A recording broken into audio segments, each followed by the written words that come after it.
शिवरला सुरू असलेल्या सप्ताहातील आजच्या तिसऱ्या दिवसची कीर्तन सेवा होती अभिषेक महाराज पवार आमच्या दुर्गवाड्याच्या गजानन महाराज संस्थानचे अध्यक्ष ज्ञानेश्वर पखाले आणि व्यवस्थापक गौरव पाटील कावरे यांच्यासोबत आज मी कीर्तनाला निघालो होतो, कारण आमच्या गावचे टाळकरी आधीच समोर गेलेले होते. आम्हाला जरासा वेळ झाला होता. शिवरला पोहोचल्या पहिले मंदिरात आलो आणि बाबांचं दर्शन घेतलं. नंतर आम्ही लगेच कीर्तन मंडपामध्ये आलो. आज आम्हाला पोहोचायला बराच वेळ झाला होता, त्यामुळे कीर्तनाचा आरंभ आधीच झालेला होता. घोडेगावचे आणि दुर्गवाड्याचे 2 ठिकाणचे टाळकरी आज कीर्तनामध्ये उभे होते. नेहमीप्रमाणे आजचा सुद्धा कीर्तन सोहळा खूप थाटात पार पडला. कीर्तन संपल्यानंतर महाराज मंडळींचे फोटो काढून दिले. नंतर आमच्या टाळकऱ्यांनी सुद्धा महाराजांसोबत फोटो काढले.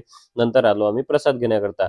आजचे कीर्तनकार महाराज सुद्धा आमच्या सोबतच जेवायला बसलेले होते. आम्ही सर्वांनी प्रसाद आणि निघालो परतीच्या वाटेवर. गावामध्ये पोहोचलो. इथं आल्यानंतर आमच्या मंदिराचे व्यवस्थापक गौरव पाटील कावरे यांनी बाबांची सेवा केली आणि बाबांची शेजारती केली. नंतर मंदिर बंद केलं आणि आम्ही निघालो घरी. तर भेटू उद्याच्या नवीन व्हिडिओमध्ये. तोपर्यंत जय गजानन माऊली.